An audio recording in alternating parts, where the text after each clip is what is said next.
All right, everyone, buckle up. Hey, buckle like you're riding Shinkansen through math department meltdown, because today we're diving into a topic so tragic it should come with its own emotional support animal. Yes, it's your host, Maple, reporting live from the intellectual disaster zone formerly known as higher education. You know, back in the day, UCSD was the place where incoming students wrestled integrals before breakfast and whispered sweet nothings like epsilon delta definition to impress their crushes. Now, let's say the bar has been lowered so far it's practically getting buried by mole people. So grab your tea, your favorite pencil, and maybe a stress ball. You're gonna need them. Today's topic, the mysteriously disappearing math skills of incoming UCSD students. Mysterious, you say? Huh. Mysterious like watching someone throw their car keys into a volcano and then asking, why can't I drive home?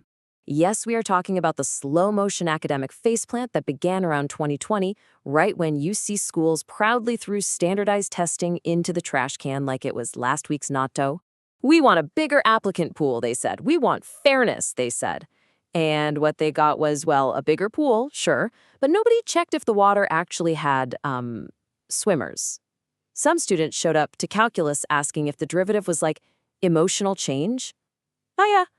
The math readiness drop was not subtle, it was not gentle, it was like watching a vending machine fall down a staircase. Noisy, painful, impossible to ignore. Suddenly, TAs needed therapy. Professors began looking like they aged 10 years each quarter. Even the chalk started squeaking louder, like it was screaming for help. Look, removing standardized tests sounds noble, but apparently it also opened the gates to students who believe arithmetic is a hate crime. UCSD wanted a diverse cohort.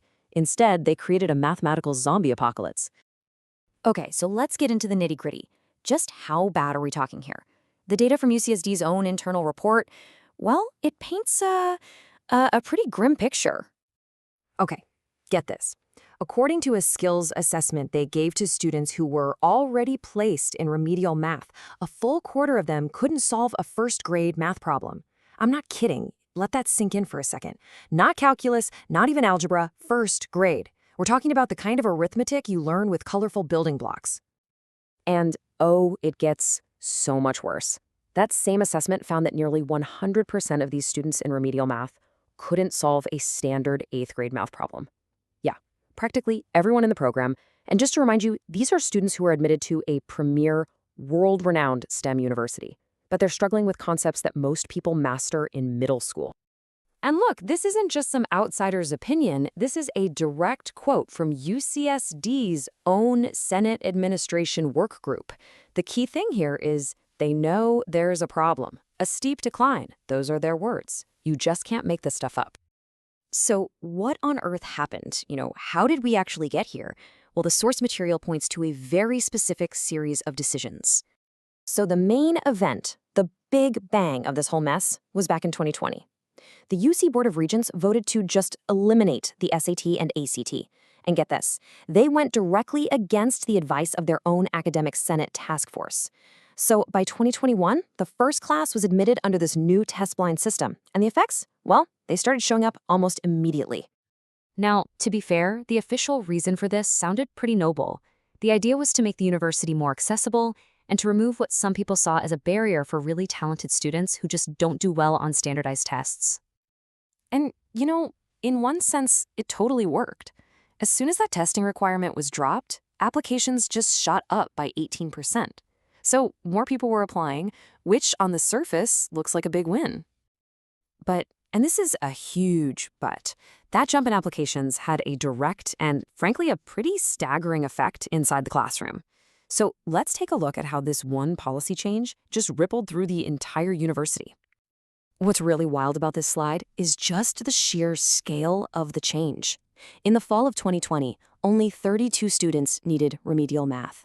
32. By the fall of 2025, that number had absolutely exploded to 665. That's more than a 20-fold increase. It's just, wow. And this number right here gets to the core of the issue. The number of freshmen who didn't even meet middle school math standards grew nearly 30-fold in just 5 years. And the report notes that almost all of these students had taken advanced math in high school and gotten high grades.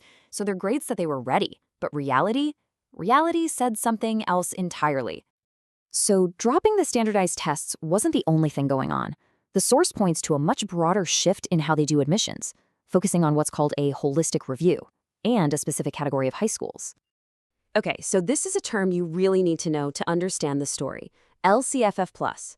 These are California public schools that have a high concentration of students who are low-income, English learners, or foster youth. And the state has basically been incentivizing the UC system to increase enrollment from these specific schools.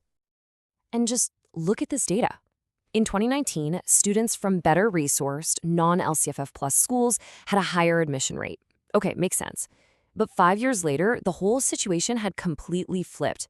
Applicants from LCFF plus schools actually became more likely to be admitted than their peers. The report basically draws a direct line between these trends. When UCSD doubled its enrollment of students from these LCFF plus schools in 2022, the need for remedial math almost doubled right alongside it. And a staggering 80% of that increase came from those very same schools. The source we're looking at also notes another potential motivation here. UCSD has a stated priority of becoming a federally recognized Hispanic Serving Institution, or HSI. Now, this requires a student body that is at least 25% Hispanic, and it unlocks eligibility for all sorts of special education grants. And hey, while UCSD searches the campus for surviving math skills, you can help save this little explainer from extinction. Subscribe, leave a review, throw us 5 stars, hey? 5! Don't give 4 like you're grading a sad midterm. Every follow helps Maple buy more caffeine to survive analyzing academic disasters like this. And every review brings joy to our producer, FireflyHaku, who needs joy because he once taught math and survived. Barely. Please honor his sacrifice. So where does this leave us? I mean, the UCSD report acknowledges the problem, and the source article we're analyzing offers a very pointed conclusion. This quote from the university's own report really just sums up the whole tension. They frame it as a conundrum. To get the diverse class they want, they have to admit students who are, and these are their own words, at a higher risk of not succeeding. Now, the author of the source article we're breaking down offers a much more direct solution. And to be crystal clear, these are the article's proposals, not mine.